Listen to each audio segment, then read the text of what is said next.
todo bien. Bueno, para honrar a los puntuales y además en especial atención a nuestro disertante que vive en Italia, lo cual, donde tenemos 4 o 5 horas de diferencia, Gustavo. Sí, 4 horas. 4 horas vamos a tratar de empezar puntualmente. Antes que nada, quiero agradecerles a todos los que se han inscrito y especialmente a Gustavo De Feo, a quien ahora voy a presentar con respecto a sus antecedentes. Gustavo es un querido socio de Acutic, que hace muchos años vive en Italia y del cual nos sentimos muy orgullosos, porque si bien él se presenta como ítalo-argentino, para nosotros sigue siendo argentino, aunque su residencia esté en Italia hace muchos años. Para los que es la primera vez que se conectan con nosotros, les recuerdo que Acutic es la Asociación Argentina de Químicos y Técnicos de la Industria del Cuero. Es una asociación sin fines de lucro, cuyo principal objetivo es la difusión y la capacitación en todo lo que se refiere al cuero y su tecnología. Este año vamos a tener, esperamos, muchas actividades de este tipo y además también cursos y seminarios, de manera que esperamos que todos puedan participar y les agradecemos mucho su participación. Bueno, paso a presentar a Gustavo, que es un químico técnico ítalo-argentino con 37 años de experiencia en el sector curtidor y de los materiales. Es fundador y director del laboratorio Ars Tinctoria, delegado italiano en la Comisión Europea de Norma, en la CEN, y en ISO, en el Comité ISO. Convenor de la Comisión de la Comunidad Europea TC 289, WG3, y el director de la Comisión ISO-ULS-IUF, que son los ensayos de solideces que se realizan al cuero. Es docente de los máster Sustainable Leather Management, ITIS Galilei en Arcignano, Italia, y Auto Fashion de la Fondazione Gianfranco Ferré en Milán. Bienvenido, Gustavo, y bueno, somos tus oyentes preferidos. Le pedimos a quienes quieran hacer consultas, hacerlo al final de esta presentación, y quien va a actuar como moderadora para dar la palabra va a ser Carla. Bueno, muchas gracias, Patricia. Y para mí es siempre un placer y un orgullo estar con ustedes y cada tanto contarles un poco de las cosas en las que estoy trabajando. Y, bueno, voy a compartir este trabajo que estamos haciendo sobre la cuantificación, o sea, cómo cuantificar la circularidad de los materiales. Bueno, como es común o normal en mis presentaciones, o sea, siempre la dedico a uno de mis profesores, de mis mentores, y bueno, esta la quería dedicar a la doctora Nora Balbot von Bassenheim, de quien, bueno, he visto que se cumplen 100 años de su nacimiento. Y bueno, no tenía una foto de la doctora Balbot von Bassenheim, pero sí, algo que me regaló ella hace unos años, que bueno, es su libro de semimicroanálisis aplicado a la industria del cuero, que escribió a mitad de los años 50, cuando era jefa del laboratorio de Coplinco. Y bueno, algunos apuntes que me dejó sobre algunos métodos de análisis que estaba preparando en su momento, y bueno, que conservo con mucho celo, ¿no? Bien. Vamos a hablar un poco de lo que es lo que se llama en Europa la bioeconomy o bio-we economy. sea, la Comisión Europea define bioeconomía como la producción de recursos biológicos renovables y su conversión y residuos en productos de alto valor agregado, como alimentos, forrajes, bioproductos y bioenergía. Esto se encuentra como definición en un documento que es Innovating for Sustainable Growth, a Bioeconomy for Europe, que fue hecho en el 2012. Bueno, aquí en la imagen pueden ver, o sea, que se trata de una visión de circularidad que se basa únicamente sobre productos de origen natural, donde en aquel momento todavía consideraban a las vacas dentro de los procesos circulares. Lamentablemente, en los últimos documentos veo que las vacas se han cancelado. O sea, en general aparecen productos del agro, pero bueno, todo lo que es la producción digamos, de animales lo han reducido un poco por todo este trend que hay, yo creo, muy injusto, de atribuir una cantidad de producción de metano que no es realística. Pero quiero presentar el problema de la plástica, del plástico. Bueno, la producción de residuos plásticos mundial es alrededor de 300 millones de toneladas al año. Y vemos que hay muchísimas etiquetas que hablan del reciclo eventual de estos plásticos. Pero ¿qué ocurre en realidad? Solo el 9% del plástico que se produce fue reciclado. Estos son datos de 2 años atrás. Alrededor del 12% del plástico producido es incinerado y el 79% restante se acumula en vertederos, o como hemos visto, termina creando islas de plásticos en los océanos. ¿Cuál es el problema más grave que tiene el plástico? Es que es el perfil de degradación. O sea, no es que se degrada como una sustancia química usual, pero sabemos que se convierte en micro y en nanoplásticos. O sea, por un lado, sí, convirtiéndose en microplásticos, dejan de, digamos, de disturbar nuestro paisaje. No lo vemos en forma maciza. Sí, se convierten en micropartículas. El problema es cuando de micropartículas pasan a nanopartículas. Y estos son algunos estudios que he leído sobre el efecto de los microplásticos en organismos. A nivel intestinal crean trastornos en la flora intestinal. A nivel del hígado, trastornos en el metabolismo de los ácidos grasos y estrés oxidativo.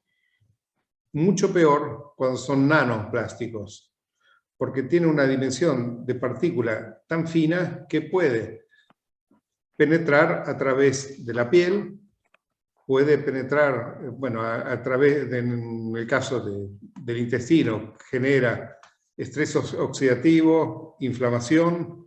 A nivel cerebral, penetra barrera hematoencefálica, y esto significa que estas sustancias se acumulan potencialmente en el cerebro, donde lentamente se pueden degradar. Generan trastornos en la barrera lipídica y penetran a través de la piel, generando a este punto disturbios en la reproducción. O sea, estos miles de toneladas de plásticos que terminan en el ambiente, lamentablemente tienen un perfil de degradación donde las consecuencias que tendrán no las podemos prever por ahora, pero seguramente serán gravísimas. Lamentablemente, todos estos estudios surgieron en los últimos 7 u 8 años, no solamente. De hecho, muchas tecnologías que fueron propuestas, por ejemplo, para la sustitución de las sustancias perfluoroalquílicas como antimanchas o como hidrorrepelentes por nanotecnologías, en muchos casos se demostraron que eran mucho peor que las sustancias perfluoroalquílicas. Porque se descubrió, por ejemplo, que el óxido de titanio nanodisperso que se utilizaba para algunas de estas aplicaciones penetraba a través de la piel y se depositaba en el cerebro. De hecho, muchísimos de estos proyectos que se hicieron sobre nanotecnologías quedaron en la nada. En cuanto a la Comisión Europea, en respuesta al cambio climático, ha propuesto el Pacto Verde o Green Deal, donde se busca eliminar las emisiones netas de gases de efecto invernadero antes del año 2050. Y para esto la estrategia sugiere llegar a lo que se llama la neutralidad carbónica. Esto significa que no será incrementada la cantidad de dióxido de carbono en el ambiente. O sea que todos los materiales deberán obedecer el principio que no deben generar más CO2, o sea, más dióxido de carbono, del que se necesitó como para su producción, ¿no? Eso ahora lo vamos a ver más en detalle. Esto significa que nos tendremos que dedicar a desarrollar energía y materiales renovables, y esto lleva de la mano la reducción del uso de derivados de petróleo en todos los campos. Bio-based equivale, y aquí es como nace este concepto, a materias primas derivadas de biomasa. Ahora bien, una de las preguntas que me han hecho muchas firmas en los últimos años fue el momento que tienen que evaluar materiales. ¿Cómo podemos medir la sostenibilidad o la circularidad? Y esto es muy importante, creo. O sea, yo he visto muchas promociones de artículos que son que se presentan como sostenibles. Sostenibles porque, sí, cuando se va a estudiar el balance de dióxido de carbono general, si hay una parte en exceso, va compensada invirtiendo en plantaciones de árboles, en bosques, y de esta forma, digamos, compensando lo que contaminamos por un lado con la reducción que se hace a través de una inversión, como decía, ¿no? Sea en Amazonia o, digamos, en otras zonas del planeta donde se plantan árboles. No considero que sea la mejor forma de encarar el problema. O sea, yo pienso que debemos estudiar un proceso sostenible en base a eventos circulares. Por ejemplo, podemos pensar a un material que nació al 100% de la biomasa y a este punto se transformará en otros materiales. Podemos pensar en que para hacer este material, como puede ser la producción de un cuero, necesitamos, aparte del material, productos químicos que deberán obedecer un principio similar, y también necesitaremos energía. O sea, yo puedo hacer un proceso altamente sostenible, pero si mi fuente de energía no es sostenible, no es circular, bueno, difícilmente voy a llegar a los números. Por eso tenemos que extremizar todos nuestros esfuerzos en cada uno de estos proyectos. En Italia estamos siguiendo algunos proyectos de certificación de algunas curtiembres, donde tenemos que medir cada uno de estos eventos y buscar que sean lo más circulares posibles. Y de hecho hay muchísimas iniciativas a este respecto. Por ejemplo, he visto una empresa que fabrica maquinarias que está proponiendo sistemas donde reciclan todos los descartes del descarnado, garras, grasa y descarne, para producir biogás. De esta forma logran mantener, o sea, proveer a toda la necesidad energética de la curtiembre misma. Lo mismo en generadores de energía, de electricidad. Bueno, estas son formas en las que nosotros podemos llevar a un extremo un proceso circular. Pero, bueno, aquí yo presento dos hipótesis. O sea, por un lado, el estudiar cuál es la emisión intrínseca de un producto que es 100% sintético.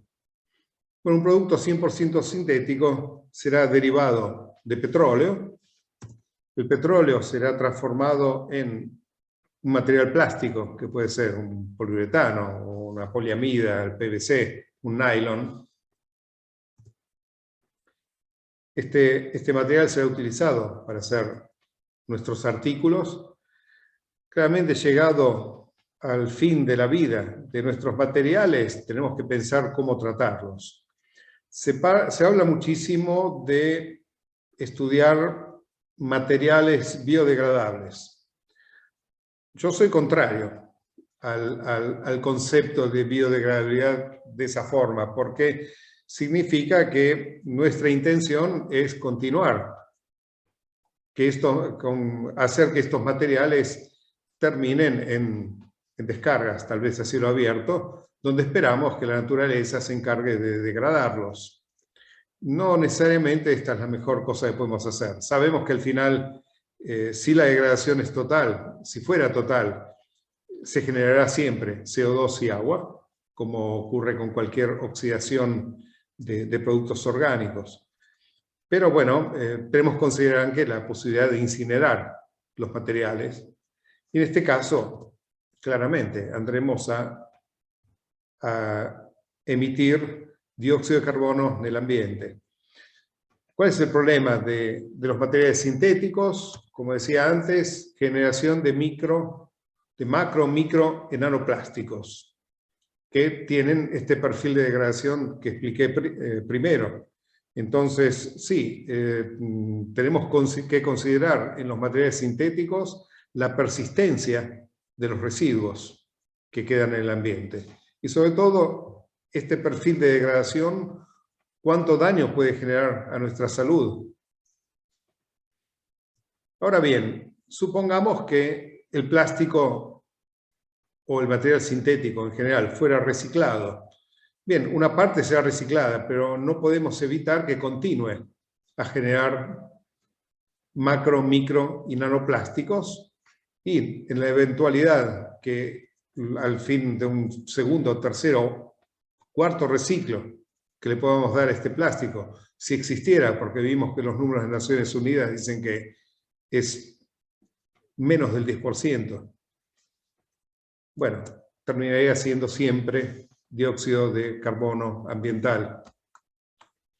Y esto significa que prácticamente nosotros hemos generado de nuestro material el 100% de su peso en dióxido de carbono. Entonces, lo que hemos absorbido tomado como materia prima de petróleo, se convierte totalmente en dióxido de carbono. Ahora veamos qué ocurre en un proceso, en un material 100% de base biológica o bio-based. En este caso, nuestra materia prima es el dióxido de carbono ambiental. Dióxido de carbono que será metabolizado a través de los vegetales, a través de la fotosíntesis, se convertirá en biomasa que será transmitida eventualmente a los animales que se alimentan de ella. Luego de estos, con animales o con fibras vegetales, bueno, podremos generar materiales como la piel, como la lana, como el algodón, todos los materiales naturales que conocemos, la yuta, etcétera, ¿no? Con ellos podemos siempre producir nuestros bienes de consumo, que, llegada a la hipótesis de su fin de vida, supongamos, terminará en incineración. A este punto retornará a ser CO2 ambiental. Bueno, un material que es 100% de base biológica, en realidad no aporta más CO2, más dióxido de carbono al ambiente del que absorbió naturalmente a través de las plantas que metabolizaron este dióxido de carbono a través de la fotosíntesis. Esto significa que nuestro balance de dióxido de carbono intrínseco del material va a ser balanceado, va a ser 100%. ¿Sí? O sea, 100% absorbido, 100% emitido. Ahora bien, nosotros necesitamos discriminar dentro de un material cuánto es el porcentaje que es derivado de fuentes digamos, de biomasa y cuánto es generado de fuentes fósiles. Y por esto es que utilizamos el radiocarbono o carbono 14. Bien, el carbono 14 es una forma de carbono que se llama cosmogénica, porque se genera a través del bombardeo de rayos cósmicos, o sea, de neutrones, sobre el nitrógeno 14 que tenemos en la atmósfera superior. Este nitrógeno 14 de esta forma se convierte en carbono 14. El carbono 14 se combinará con el oxígeno de la atmósfera y se convierte a este punto en dióxido de carbono 14, que será absorbido por la vegetación y transferido a los animales que se nutren de esta vegetación, nosotros mismos. Lo que es interesante de las proporciones de carbono 14 es que son constantes en todos los seres vivientes, o sea, sean vegetales que animales, dentro de ciertos límites, pero prácticamente todos tenemos una cierta proporción de carbono 14. Y esa proporción es mínima, o sea, estamos hablando de entre la parte per cuatrillón y los cientos de partes por trillón. O sea, la cantidad es ínfima. Y de hecho es bastante complicado, si lo vemos desde ese punto de vista, cuantificarlo de una forma tradicional. Ahora bien, hay un efecto que tiene este carbono 14, que siendo radioactivo tiene una desintegración, o sea, sufre lo que se llama en física una desintegración beta, y a este punto, luego de la muerte de los seres vivientes, animales o vegetales que sean, lentamente perderá esta propiedad de carbono 14, transformándose nuevamente en nitrógeno 14, con la producción de un electrón y un antineutrino. Esto ocurre muy, muy lentamente, o sea, hablamos de una vida media de 5.730 años. Y es por esto que el carbono 14 se utiliza para la datación histórica.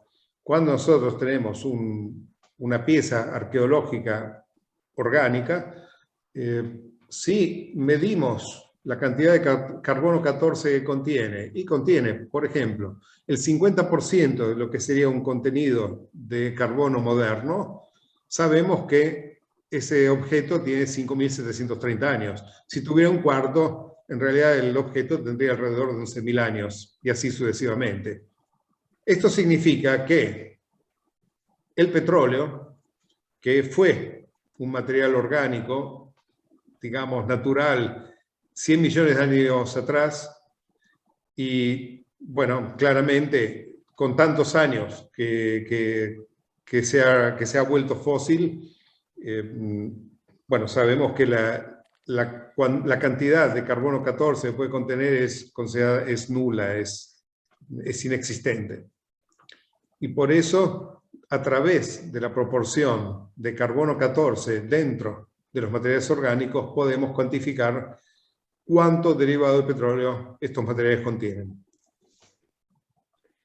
El trabajo que lo estamos desarrollando para la cuantificación del carbono 14, junto al CNR, que es el Instituto Nacional de Investigaciones italiano, y en particular con el Instituto Nacional de Óptica de Florencia, de Arcetri, donde trabajan algunos físicos en desarrollos particulares de instrumentación óptica. El sistema es un sistema óptico, porque el profesor Bartalini, que está aquí, con quien estamos en la foto, con el prototipo del instrumento que dentro de poco instalaremos en mi laboratorio, prácticamente ha encontrado que el carbono 14 interfiere en las bandas del infrarrojo a una banda muy definida y muy precisa. Considerando que como átomo es muy similar al nitrógeno 14, bien, las bandas se distan de pocos milésimos de nanómetro.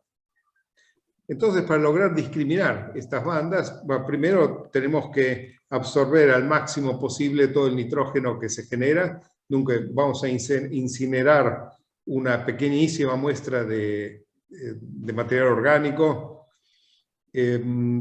Absorbemos todo el nitrógeno, lo expandemos. Primero tenemos que congelar a alrededor de 96 grados bajo cero, y luego lo expandemos en una cavidad, que es la que está aquí en la foto, donde se hace atravesar por un láser infrarrojo de altísima precisión. Esto se obtiene con un tipo de láser a cascada cuántica, que nos permite regular la longitud de onda en forma muy precisa, hasta encontrar precisamente la banda de interferencia con el carbono 14. Bien, el sistema, hemos visto, funciona muy bien. Lo hemos ya validado con distintos materiales que van del 100% bio, nunca el 100% derivado de fuentes naturales, al 100% derivado de petróleo, digamos, con intervalos de 20%, o sea, hemos cubierto todo el rango sobre distintas matrices. Ahora estamos trabajando sobre productos químicos, pero ya sobre materiales hemos hecho un trabajo muy exhaustivo. Y en base a esto, bueno, hemos decidido estudiar distintos materiales que encontramos en el mercado, como pieles y como alternativas, que se llaman sostenibles de la piel. Y sobre todo, nos hemos divertido a ver la gran creatividad que tienen, digamos, paracientífica en definir algunos de estos materiales. Estos es parte de la primera serie que hicimos, bueno, que presenté la semana pasada, hace 2 semanas en Linea Pelle. Fueron análisis, sobre todo encapelladas y algunos forros de estos distintos tipos de calzados, que ahora voy a ilustrar uno por uno. Empezamos por el primero, de un hermoso color verde, hecho por no voy a decir quién son los que lo producen, pero en este caso, sí, es una diseñadora muy aguerrida británica. te dice que, bueno, hace una producción vegetariana, sin cueros, sin plumas, sin pieles. Dice ellos, no matan ningún tipo de animal para hacer sus productos. Ninguno de los productos de ellos contiene ni cueros, etc. No utilizan pegamentos y nada de lo que ellos utilizan proviene de animales. Resultado, 100% derivado del petróleo. O sea, en este caso no hemos encontrado absolutamente nada. Digamos, lo que ella dice es muy claro, ¿no? No utilizan animales, tampoco vegetales, de hecho únicamente minerales, solo derivados de petróleo. Segundo ejemplo, este caso, bueno, empieza con un llanto, en realidad la promoción de este material, porque este señor que produce calzados dice que se decidió a entrar en la moda vegana porque la hija le dijo un día, dice, yo no puedo utilizar tus zapatos porque las vacas las matan para hacer los cueros. Entonces, dice, yo necesito comprar algo que no contenga animales. Y de hecho, entonces hizo estos desarrollos, todos aprobados por PETA, en este caso es definido como PETA Approved Vegan, donde utilizan en parte manzanas del Trentino. Bien, el material contiene 75% de derivados de petróleo. Tal vez una parte de fibras de manzana lo tienen. El material le llaman piel de manzana, pero yo no lo llamaría piel de manzana, porque si tenemos un 75% de poliuretanos, sobre todo, principalmente de poliuretano, bueno, podríamos llamarlo poliuretano tal vez especiado con un poco de manzana, no más que eso. Otro ejemplo, siempre un material similar, luego sí, vimos que se trataba de lo mismo.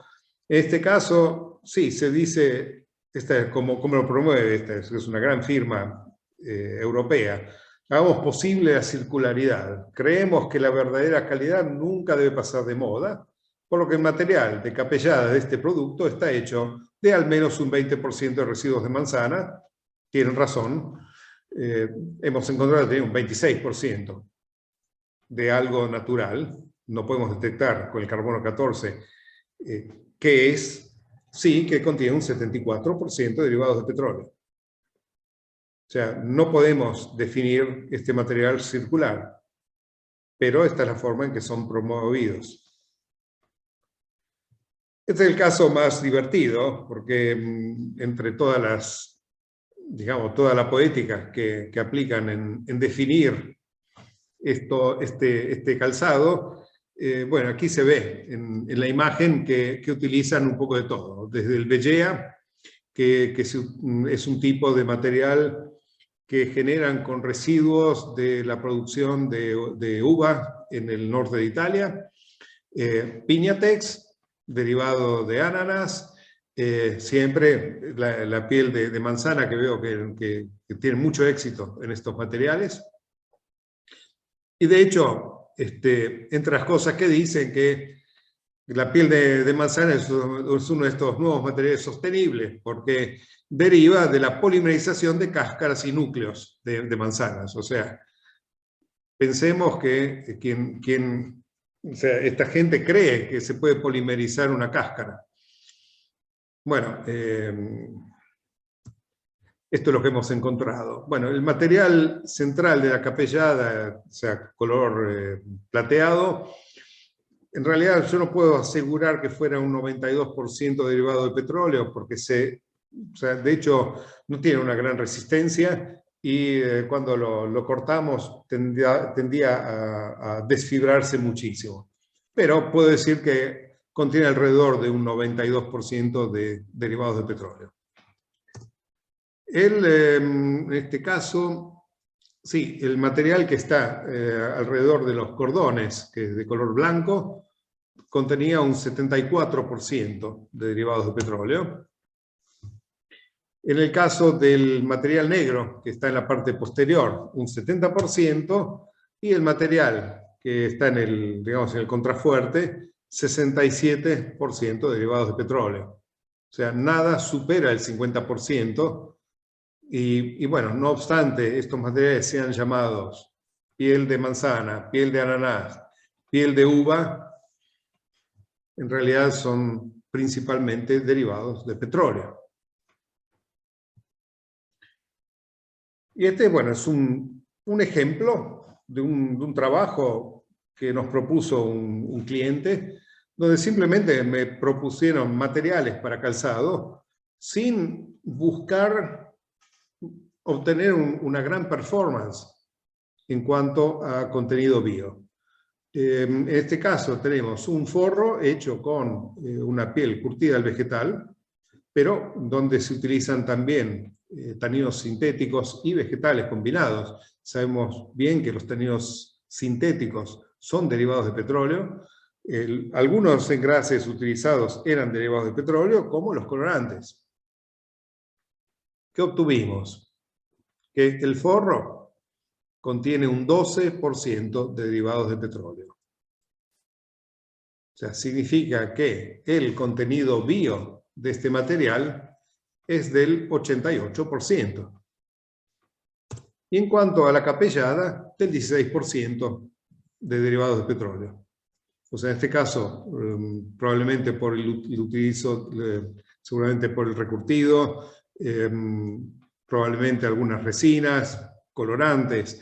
Pues esto ha llevado a la contribución de petróleo al 12 al 16%, pero significa que el 84% es bio, el 84% es natural. Si consideramos lo que propone la Comisión Europea como límites para los materiales para el 2025, ellos querrían, todavía no está definido esto, pero está en discusiones, pero pretenden que un material contenga al menos un 60% de material bio.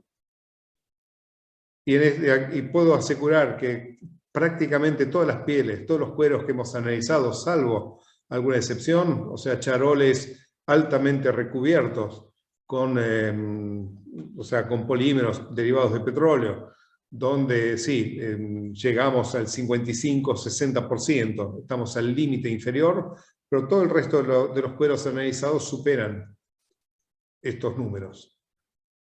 En un caso que he estudiado, porque yo sigo haciendo mi actividad para museos, he curtido una piel de cabra con castaño, utilizando un proceso del 1700, engrases 100% naturales.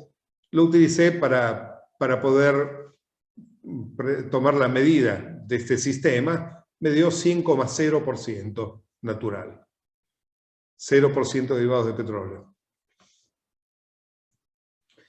Bueno, este es el caso, un plus que decidí agregar en esta presentación, que es parte de un trabajo un poco más complejo. Estamos preparando junto con el profesor Bartalini del Instituto Nacional de Óptica, que presentaremos una revista de materiales, una revista científica de materiales en Suiza. Bueno, hemos estudiado la que llaman la piel de cactus, material que tiene un gran éxito en las casas automovilísticas. Hemos visto cómo BMW ya lo ha incorporado para toda una serie de modelos cabrio. Lo mismo Mercedes recientemente. Bien, claramente yo no he osado acortar ninguna butaca de uno de estos autos. Simplemente un colega mío en Alemania me dio una muestra para analizar de la llamada erróneamente piel de cactus. Este es el resultado, siempre, 76% de derivados de petróleo. O sea, yo no lo llamaría nuevamente a este material piel de cactus. Llamémosle por su nombre, poliuretano, con un poco de cactus. Ahora, hay que decir algo, ¿no? Si yo tengo que elegir un material de todos estos alternativos, me quedaría con el primero, que es 100% derivado de petróleo, porque yo sé que ese material, mal que bien, lo podría llegar a reciclar. En el momento que un polímero sintético, como en este caso, 76% de polímeros sintéticos es, digámoslo así, contaminado con un 24% de una fibra natural, bueno, el reciclo de este material será mucho más complicado. Y de hecho, este material estará condenado a ser incinerado. Y a este punto, bien, la generación de CO2 es lo que hemos visto antes. Todo ese derivado de petróleo será CO2, dióxido de carbono adicional que entrará en circulación en el ambiente. Y bien, en realidad, pensando en digamos, todas las ventajas que tiene el cuero del punto de vista de la circularidad, me vino en mente el logo de Acutic. De hecho, pregunté un poco a varios de mis colegas argentinos si recordaban quién fue que tuvo esta genial idea de poner un destilador Kildal en nuestro logo, pero lamentablemente no se ha perdido esta memoria, que es una pena, porque quisiera saber quién fue el genio que la pensó, ¿ok? Pero pensemos en esto, un destilador Kildal. ¿Para qué sirve el Kildal? Bueno, utilizamos normalmente para determinar el contenido de nitrógeno de un material y sobre todo, bueno, nitrógeno como amoníacal. Y de hecho, esta es, digamos, la parte más importante del reciclo del cuero, o de las posibilidades del reciclo del cuero. La cantidad de nitrógeno biodisponible que contiene. Y sobre todo, la presencia de una molécula mágica, como le llamo, que es la hidroxiprolina. La hidroxiprolina es un bioestimulante, es una sustancia que es generada a través por buena parte de los vegetales en respuesta al estrés. O sea, una molécula que sirve a la planta para poder resistir los cambios climáticos, que ahora nos están acostumbrando bastante a sorpresas, digámoslo así, ¿no? Y de hecho, tenemos que pensar a la hidroxiprolina como un recurso para el reciclo del cuero. ¿Y por qué? Bueno, volvamos un poco al ejemplo de los materiales circulares derivados de biomasa. Si en lugar de incinerar este material y completar nuestro ciclo retornando al dióxido de carbono del ambiente, pensamos en recuperar la hidroxiprolina, y esto ya lo están haciendo. O sea, hay empresas en Italia que tienen una producción de hidroxiprolina increíble, que tienen ganancias récord cada año, partiendo de ¿qué? De tratar, por ejemplo, virutas de wet blue. O sea, podemos pensar que de la piel podemos generar fertilizantes y tenemos muchos proyectos en los que estamos trabajando. Y a este punto, ¿qué sucede? Bueno, podemos cortar este ciclo, podemos cortar esta generación de dióxido de carbono, que será, o sea, la cantidad de dióxido de carbono que evitaremos de poner en el ambiente será proporcional a la cantidad de cuero que podamos reciclar. Con algunas firmas ya estamos pensando en proyectos en los que tenemos que pensar, por ejemplo, un calzado que sea desmontable fácilmente. Tal vez desarrollar una máquina que desmonte el calzado, donde la capellada pueda ser utilizada para hacer un fertilizante. Lo mismo con las pieles de los bolsos. Este punto, ¿qué sucede? Bueno, generaremos una sustancia que incentiva el crecimiento de las plantas. A este punto, no solo ese CO2 no entrará nuevamente en circulación, sino que adicionalmente CO2 del ambiente, dióxido de carbono del ambiente, va a ser absorbido y metabolizado por estas plantas. Y a este punto, nuestro balance será carbon positive. Y yo creo que este es el punto en el que tenemos que poner todos nuestros esfuerzos. En las últimas semanas hemos tenido una primera respuesta positiva en la Comisión Europea de Normación. Hay un comité que es el CEN 411, que se dedica a la normación de materiales de origen bio. Lamentablemente el cuero hasta ahora no fue reconocido como material bio, y lo es. Estos análisis que estamos haciendo lo demuestran.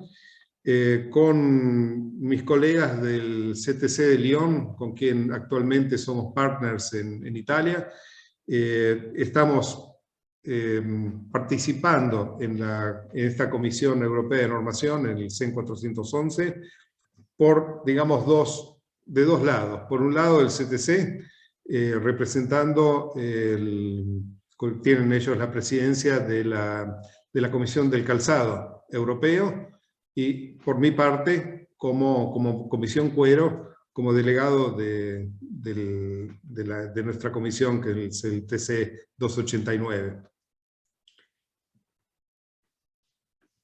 Bien, las conclusiones son claras. Tenemos que buscar la transparencia en los materiales. Yo estoy haciendo lo posible en mi contacto con las firmas europeas con las que colaboro, para que ellos pongan, exijan a quienes proveen los materiales una etiquetatura donde indiquen cuál es el contenido bio. No solamente el hecho, dice, sí, en toda la parte poética, digamos, sí, es la piel que hago con el ananazo, con la uva o con el cactus, pero declarar cuánto derivado de petróleo contienen, y de esta forma será mucho más sencillo poder arribar a hacer un cálculo de LCA sobre estos materiales que utilizaremos, y sobre todo será mucho más sencillo para quien tiene que decidir cuáles materiales utilizar, pensar cuál es la alternativa más circular a este punto o sostenible. Muchas gracias.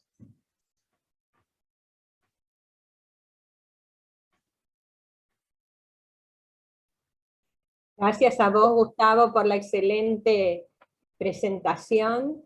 Ahora vamos a abrir una serie de preguntas. Quiero decirte que Jorge Giglione ahí envió un mensaje indicando que quien introdujo el destilador Kiekdal fue el doctor Sicas.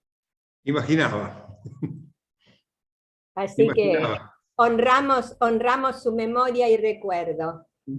Muchas gracias, Jorge. Gracias, Jorge. Carla va a ser, digamos, la moderadora ahora con respecto a las preguntas. Hay algunas que he visto escritas en chat. Yo quería hacerte una consulta también.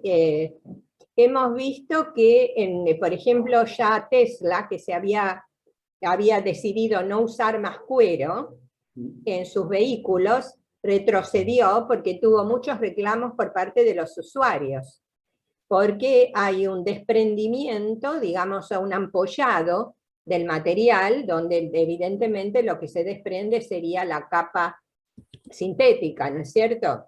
Sí. Poco se habla muchas veces de la vida útil de esos materiales, que también es un tema sumamente importante, ¿no es cierto? Porque yo el otro día estaba hablando con otra persona y le digo, me acuerdo cuando a mis hijos les compraba zapatillas de marca conocida, digamos, mis hijos tienen edades que van de los 42 a los 37 años, ¿no? Y no se rompían, duraban todo el año, la terminación no se agrietaba. A lo sumo, si les crecía el pie, había que comprar otras zapatillas. Pero yo ahora veo que hay muy lindas zapatillas para los niños, para mis nietos, por ejemplo, que no duran nada, porque enseguida se desprende la película, que no es una película de acabado de cuero, es otra cosa.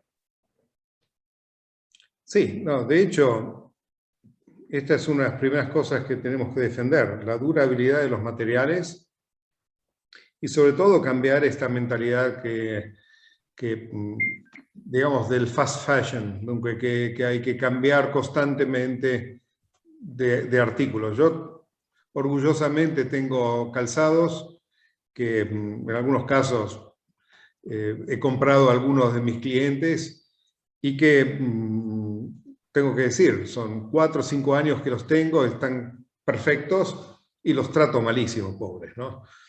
Y esto es lo importante, o sea, la durabilidad que tiene el cuero no tiene igual. Podrán decir que continuar a contarnos que matamos a las vacas para esto, y no es así. Sabemos que es el reciclo siempre es un subproducto de la industria alimentaria y esto lo tenemos que hacer valer.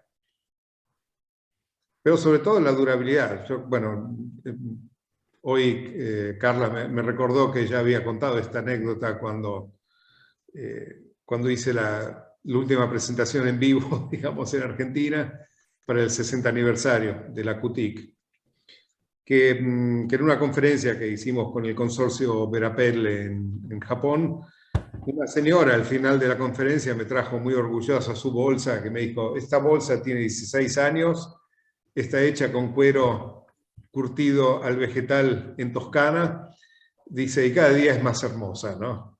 O sea, eso es el símbolo de la sostenibilidad, es lo que tenemos que procurar, dónde tenemos que llegar. Gracias, Gustavo. Sí, el público se renueva y está buena la anécdota porque además a muchos nos pasa. Acá hay unas cuantas chicas presentes hoy y seguro que todas tenemos alguna cartera de cuero que tiene su historia y que seguro también uno le tiene cariño porque es verdad que uno siente por lo menos que se ponen más lindas y son como esas carteras preferidas. Así que hay muchos comentarios en el chat, sobre todo, bueno, Fabián Tracher, Mauricio Herzovich, Jorge Giglione, Daniel Escuarici, Graciela Galego, Roberto Maciel, todos agradeciendo la presentación y bueno, y comentando que es excelente. Y al margen de todos esos saludos, imagino que va a haber un montón de consultas. Voy a empezar leyendo la que veo acá en el chat, que no llego a ver. Guillermo. Y después, los que quieran realizar consultas, podemos utilizar la herramienta levantar la mano, y si nadie levante la mano, pueden directamente abrir su micrófono y hacer los que puedan hacerla a través del micrófono. La pregunta que está en el chat dice, cuando se dice que todos los cueros ensayados tuvieron un 100% bio, no, perdón, un porcentaje bio superior al 60%, ¿se incluyen los cueros curtidos al cromo? Sí, de hecho el cromo no influencia la proporción digamos, de carbono bio y de carbono fósil.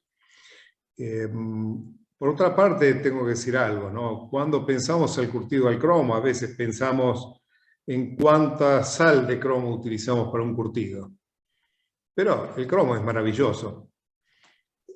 Si pensamos que, digamos, una oferta del 6% de sulfato básico de cromo, en realidad estamos hablando de alrededor del poco menos, 1,7, 1,8% de óxido de cromo, que en realidad ni siquiera es eso, sino es que estamos hablando de alrededor del 1% de cromo como metal. O sea, estabiliza perfectamente una piel y le da resistencia. de hecho, la proporción de cromo, que es mínima. Y hay otra cosa, pensar utilizar una piel que contiene algo de cromo mezclado con otro tipo de pieles es también posible, por una razón. El cromo está entre los oligoelementos necesarios para la vida. O sea, es necesario para nosotros porque nos ayuda a metabolizar los azúcares, los carbohidratos en general. De hecho, quien hace deporte o quien quiere hacer un poco de músculos normalmente asume integradores que contienen cromo 3 como cromopicolinato. Así que no tenemos que demonizar excesivamente el cromo, ¿sí? Tiene, como siempre digo, esta forma, ¿no?, de Dr. Jekyll y Mr. Hyde, ¿no? Yo siempre llamo, ¿no?, al Dr. Jekyll al cromo 3, el Mr. Hyde el cromo 6. Llamo la forma mala, digamos, del cromo, que tenemos que, obviamente, tomar todas las precauciones necesarias para tenerlo bajo. Pero, por ejemplo, ¿no?, cuando trabajamos con un artículo a bajo contenido de cromo, o sea, si reducimos la oferta de cromo, logramos resultados muy interesantes, dar una resistencia mucho mayor a la piel, y en realidad entramos ya prácticamente en la proporción del cromo como oligoelemento que se podría utilizar en la fertilización. Entonces, no demonicemos excesivamente al cromo. Creo que se ha hablado un poco demasiado en contra, y un poquito habría que defenderlo todavía. Gracias, Gustavo. Jorge Giglione, ahí. Gustavo, excelente tu presentación, muchas gracias. Te quería comentar que para mí fue una sorpresa que el doctor Zicas haya puesto el Quetzal, porque le pregunto, pero si ese aparato no está dentro del laboratorio de cueros. No, pero ese es para la determinación de nitrógeno, me dijo. Entonces, ok, ahí quedó ahí como vos dijiste. Es decir, ese fue el objetivo que él tenía como sentido. Así que lo que te quería comentar, que a mí me parece increíble, muy bien lo que nos estás enseñando, veo que el tema de los productos sintéticos con un tacto excelente que hoy en día hay en estos productos plásticos modernos que tienen una sensación de tacto de cuero, de oveja prácticamente, tienen una durabilidad de 2 años. Entonces la cantidad de carteras de cuero que se tiran es enorme y la cantidad de desperdicios que hay es tremendo. Una vez el doctor Bassi, que es conocido por la mayoría de los que estamos acá, me dijo, yo venía de la curtiembre de cuero cromo, yo trabajé en Coplinco durante muchos años, y cuando me encontré con el doctor Bassi, que era 100% vegetal, le digo, ¿dónde está la ventaja del vegetal sobre el cuero al cromo? Me dice que a medida que van pasando los años se va poniendo más bello el cuero. Y efectivamente tenía razón. Otro de los temas es que con una cantidad muy pequeña de cromo, la durabilidad del cuero y la resistencia del cuero, la durabilidad del cuero es enormemente mayor. Nosotros en Argentina tenemos una oferta aproximadamente de 1,5 a 1,7 de óxido de cromo sobre el cuero. Los americanos hacen curtidos con menos cantidad de cromo, van para un artículo más compacto, más firme, más que todo para botas de montar, y esta gente tiene una resistencia extraordinaria. A mí me parece que al tener mayor cantidad de vegetal, hace a un cuero con muy bonita presentación y un efecto muy bien logrado. la sorpresa que me estás enseñando vos es que todos los cueros que nosotros sabíamos hacer o sabemos hacer tienen una capacidad muy buena para el tema del C14. Yo no lo sabía, así que te agradezco mucho, Gustavo, la información que me has enseñado hoy. Gracias. No, gracias, Jorgito.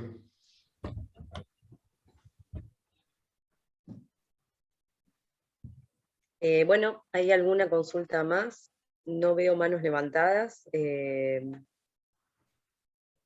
que quiera puede abrir micrófono y hacer su pregunta.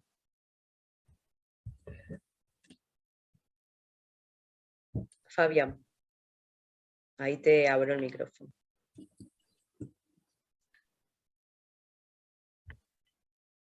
¿Se abrió? Todavía no. A ver. Ahora sí. Ahora sí. No, una aclaración agronómica del tema de la hidroxiprolina que es bastante interesante, es que este aminoácido, aunque parezca extraño, también es producido por las plantas frente a alguna agresión llamada bióticas o abióticas. Abióticas, por ejemplo, frente a un estrés por sequía, bióticas frente, por ejemplo, al ataque de alguna plaga, alguna enfermedad. Y lo que se puede hacer justamente con lo que expuso Gustavo, si se agrega a las plantas, digamos, este aminoácido, le evitamos el gasto energético que hace la planta frente a estas cuestiones, y ese gasto energético es derivado en la producción de lo que uno quiere, ya sea frutos, fibras o lo que sea. Y lo que hace la hidroxiprolina es engrosar las paredes celulares para justamente cumplir este cometido, en definitiva.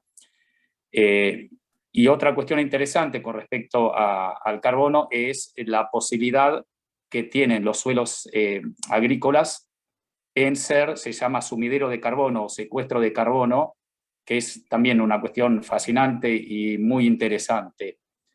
Que bueno, eso ya es para otro renglón de cuestiones. ¿Estamos? Gracias, Fabián, por... Gracias.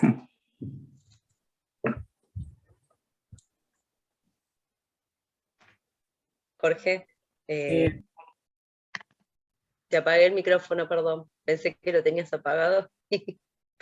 Perdón. Sigue. Ahí está. Gustavo, la pregunta que te quería hacer es, ok, hay en este momento una campaña enorme en contra del cuero por razones propagandísticas. Ahora, esto es una moda, a mi opinión, perdón, no sé qué opinión tenés vos, y te quería preguntar, ¿esto qué ciclo tiene para que esto cumpla un ciclo y vuelva la época de recuperar una producción más importante en la industria del cuero, por el tema ecológico?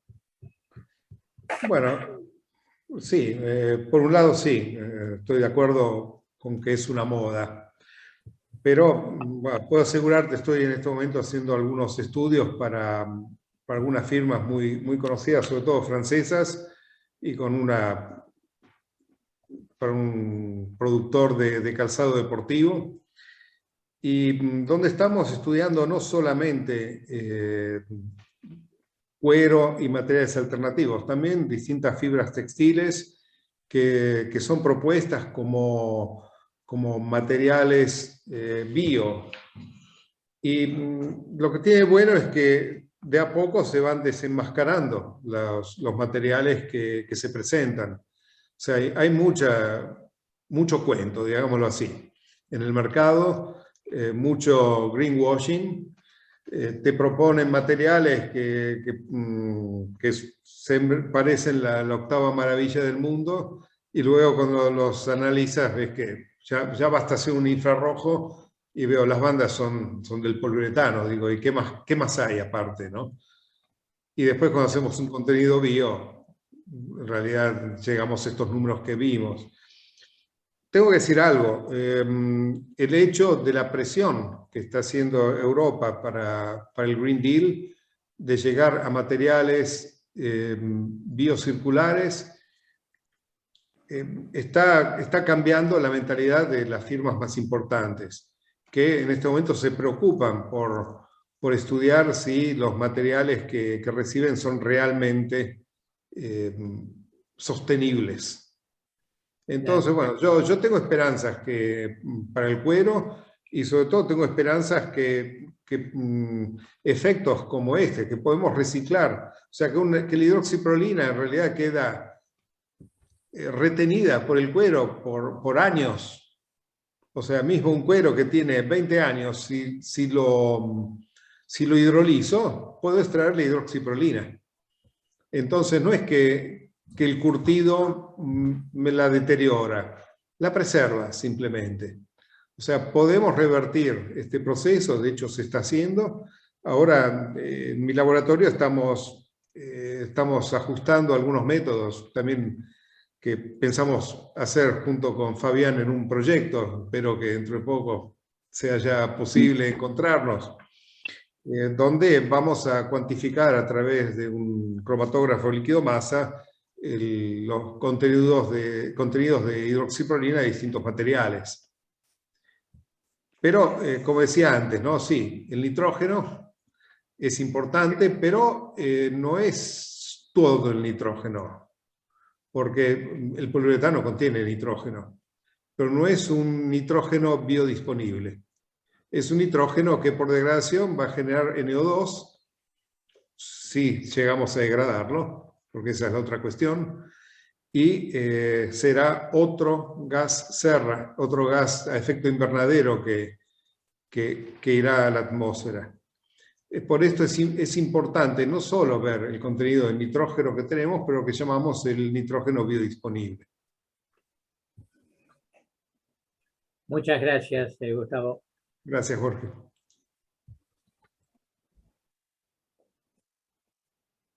Si no hay más preguntas,